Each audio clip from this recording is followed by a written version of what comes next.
திண்டுக்கல் நாடாளுமன்ற தொகுதியில் அதிமுக கூட்டணியில் போட்டியிடும் எஸ்டிபிஐ வேட்பாளர் முகமது முபாரக்கை ஆதரித்து முன்னாள் அமைச்சர் திண்டுக்கல் சீனிவாசன் பிரச்சாரம் மேற்கொண்டார்.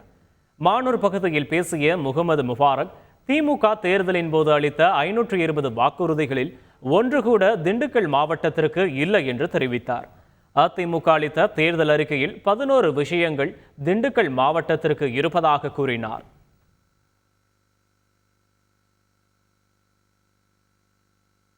திமுகவுடைய தேர்தல் அறிக்கையில் 520 விஷயங்களை பேசுறாங்க.